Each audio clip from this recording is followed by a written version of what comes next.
What is up, guys? Zach here from the Chaos Galaxy, and today I'm going to be doing the second to last planet profile for set 3 of the Chaos Galaxy trading game, card game, for the Heaven planet of Sindian. And this will include the final Chaos Beast card for set 3, so that's very exciting, and I'll get into that in just a sec after I've done a quick recap of the planet. First, I want to say if you like the card game and you want to support the channel, then please check out the link in the description below to the online store where you can get your hands on some Chaos Galaxy packs whilst you're waiting for set 3 to come out. So, Sindian, like I said just then, is the Heaven planet. So using this planet you'll be encountering a lot of kind of like angels, fairies, divine beasts, stuff like that, and it's the counter side of the planet Sindel, the Hell planet.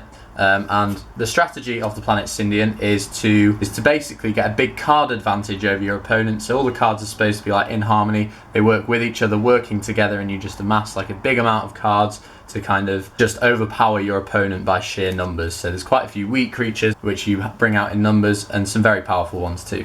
And the planet Sindian reads, whilst there are 2 or more Sindian creatures on your planet, your opponent can't attack the one with the lowest health. So it's like the strong defending the weak, like angels and all that sort of stuff. So for the planet we have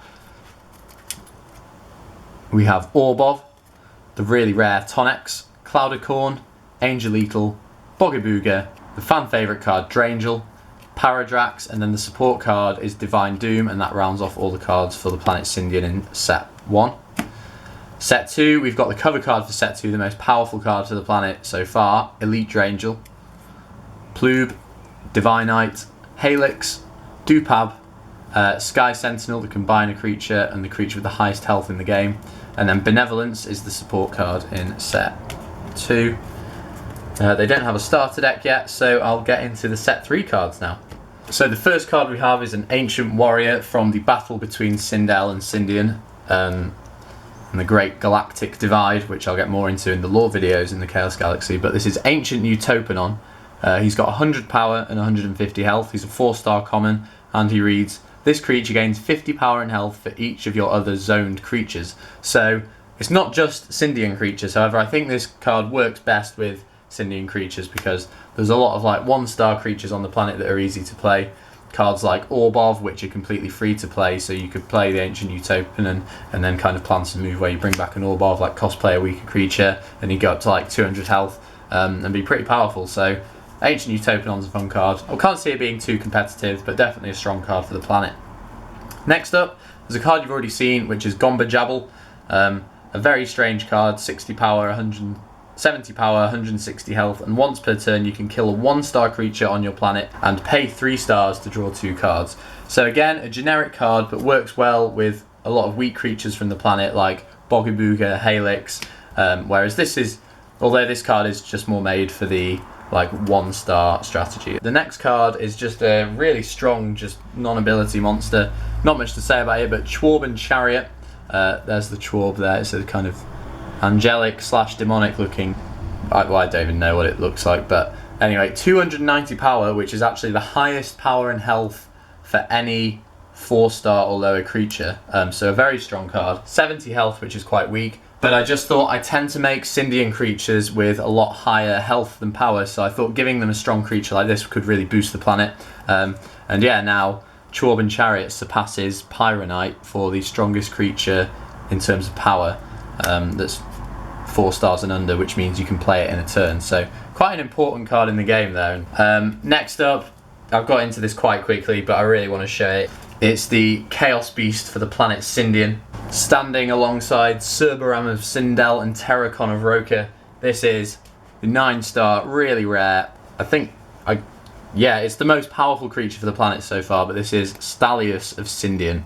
The printer I used to print him off wasn't great, so it doesn't show off his artwork the best because his armor's quite dark. But yeah, this is Stalius of Sindian, 330 power and 430 health, which is very, very difficult to get past. He's got 9 stars and he's a really rare, and he's actually the 3rd really rare creature for the planet Sindian, meaning Sindian has the most kind of rare creatures in the entire game. So that's just a side note, but I'll get into his ability. This creature cannot be free played like all Chaos Beasts. If Sindian is your planet card, this creature gains 100 power, so it goes straight up to 430, 430, which is like, it can kill pretty much anything.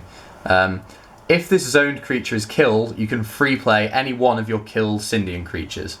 And I'm going to make this ability, I need to edit it slightly, but I'm going to make it say that it says like ignoring any conditions on the cards. So the main one you'll probably want to play is Elite Drangel. And although Elite Drangel says he cannot be free played, I'm going to kind of make a condition that Stalius gets around that, because apart from Elite Drangel, the most powerful creature for the planet so far is only Drangel, which I don't think is powerful enough and reflective enough of how good Stalius should be as a Chaos Beast. So that's Stalius of Sindian. Not much more to say about him, but just an amazing card for the planet.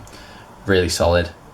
Really solid. Kind of only exclusively works with Sindian decks, but you know, a really strong card that should give the planet a good boost nonetheless, because although Sindian has like the most rare creatures, like I said a minute ago, it's probably one of, if not the weakest planet in the game, which I'm surprised at, because the idea behind the planet getting card advantage and stuff in the game is normally really, really strong, and that's kind of a big proportion of how you win the game. But they didn't really have a great boss monster until then, apart from Elite Drangel.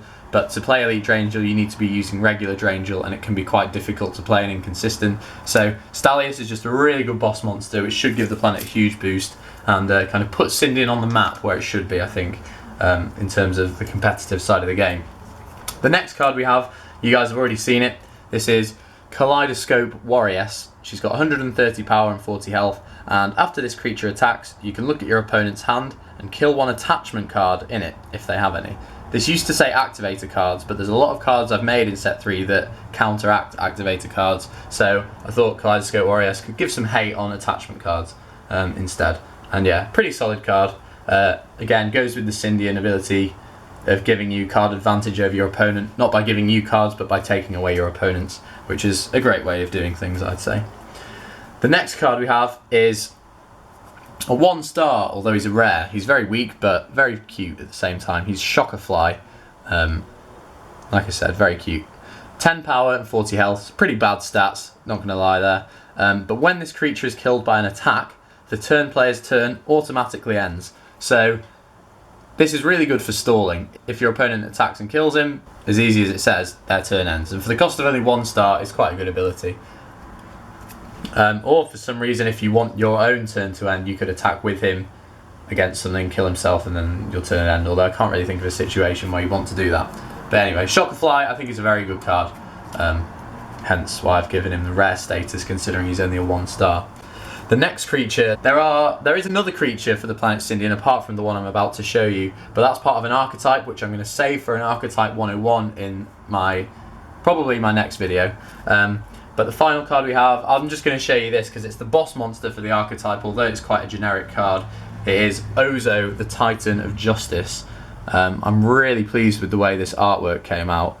A lot of people said I need to make more creatures look like they're bigger and go from different angles, so kind of designed him to look like you're on the ground looking up at him, and hopefully I pulled it off. But yeah, Ozo, the Titan of Justice. Pretty epic name. 310 power and 380 health, which is very hard to get past. 7 stars, and his ability reads, once per turn you can show your opponent 3-handed creatures. 1 must be Barrow, 1 must be Gaios, and 1 must be Sindian, which are quite tough requirements to pull off. But if you can manage to do that, you draw 1 card or kill 1 zone card. So it's a fantastic ability if you can get it off. And the archetype that he goes with, the Ozo archetype, which will be, like I said, shown in a later video, does revolve around Barrow, Gaios, and Sindian, which are part of the lore. They're the 3 planets that united against the evil side of the galaxy in the war against Sindel. So yeah, it's a lot of stuff mixed in with the lore. But anyway, I'm getting ahead of myself. I need to save that for the next video. I'll get into the support cards for Sindian in set 3. So the first one we have is the Tower of Drangel, where you kill 1 Sindian creature on your planet, and then you get to free play a 6-star handed or galaxy Drangel creature. The Tower of Drangel is just a really easy way, and cheap way more importantly. You can just kill any 1-star like rubbish Sindian creature on your planet, get a Drangel out from your galaxy, either do some damage with that or use it to make Elite Drangel a lot easier to play, which is important too. So Tower of Drangel, very simple card, but I think it'll be fun and quite effective in kind of certain Sindian decks, especially like Elite Drangel decks. The next card we have isn't really a support card for the planet Sindian. It works well with the planet. It's in fact the opposite actually. It's Slush's Curse, Slush from the planet Sindel. Isn't anything to do with Slush, but it reads, when the attached creature kills another creature through an attack or an ability, the attached creature's original power and health become the same as the killed creature's. Which sounds quite confusing, but I'll do an example. This is why it's called Slush's Curse as well. Say your opponent is coming to attack you with an Elite Drangel. Actually, that's not powerful enough. Let's say your opponent's coming at you with a Chaos Beast. They're coming at you with Cerberam of Sindel, and you have a Slush to defend against that. Normally the Slush isn't going to do anything. However, if you attach Slush's Curse onto your Slush, when the Cerberam attacks and kills your Slush, Slush's Curse will come into play, and the Cerberam will actually get Slush's original stats. So the Cerberam will kill your Slush and then be cursed and only have 10 power and health, which is why it's Slush's Curse, because Slush is kind of the best card you can use with it, which is really good. Quite funny, quite trolly, and definitely a good stall card to stop your opponent, like put off your opponent from attacking you, or make them find a more effective way of getting around it. So that's interesting. Its weakness is it doesn't work against obviously resource cards and things, but I think it's a fun card nonetheless and should be quite good, especially with Sindian cards, because a lot of them are quite weak in terms of stats. Also, you can use it positively. If you have a creature, I know Slush doesn't have this ability, but say Slush has an ability that lets you kill your opponent's creatures. If your opponent has a Cerberam and you attach Slush's Curse to that Cerberam, if you use this card's ability to kill the Cerberam, then the Slush will get the Cerberam stats. So your Slush will go up to 340 power and 450 health, which is pretty crazy, although I don't think that'll happen too often. Anyway, the next card we have is just a straight up resource card, Space Pit. I do quite like the effect I've put on this card, the way it does look quite 3D, like a tear in space. And it just says, shuffle one zoned creature that has 3 or less stars into your opponent's galaxy. And I think this is a fantastic way to actually counter a lot of Sindian creatures. A lot of the weaker Sindian creatures have quite good abilities that happen at quite specific times. And what I mean by that is stuff like Orbov, which can bring himself back when he's killed. Shaka Fly, which when he's killed, he ends your opponent's turn. If you use Space Pit on these weak cards, you'll shuffle Orbov back into your opponent's galaxy, meaning he's not dead, so he can't come back, getting rid of the problem in a much better way than actually killing him, which is strange, but sometimes not killing something is better than killing it. Shaka Fly's the same. When this creature's killed by an attack, your opponent's turn automatically ends, but if you shuffle him back into their galaxy, he's not being killed, so your turn won't end. Quite a strange card. I don't know how much play it will see in the competitive side of the game, but definitely fun and a weird but successful like out to strange cards. So, interesting one. So guys, thanks for watching this video. Let me know what you think of Sindian's support in set 3. I think it's got a very kind of mixed bag for this planet. There's not much like exclusive support that helps the planet directly, but there's a lot of strong like, oh god, throwing things everywhere. A lot of strong cards that just help the game in general, like Chorb being the strongest 4-star creature just makes the planet stronger. Shaka Fly as well is a really good card. And then of course, probably the most hyped card I've shown for a while, which is Stalius of Sindian, the final Chaos Beast for set 3. It's very cool. So anyway, in the comments guys, let me know what you think of these cards. Let me know what you think of Stalius mainly, and how you think he compares to the other Chaos Beasts, Cerberam and Terracon. I have Cerberam here. I actually lost my printed out copy of Terracon, so I can't show him in this video unfortunately, but I wanted to get this video out. So let me know what you think of these cards. Let me know how you think Sindius will rank now in like the planet rankings after set 3. Will it be like as strong as Barrow, the strongest planet, or will it still stay quite weak at the bottom of like the pecking order? Anyway, let me know what you think of these cards. Thanks for watching. Please like, comment, subscribe. Follow me on Instagram at Chaos Galaxy TCG. There'll be a link to the online store in the description below if you want to get your hands on some cards. Apart from that, I'll see you guys next time. Bye.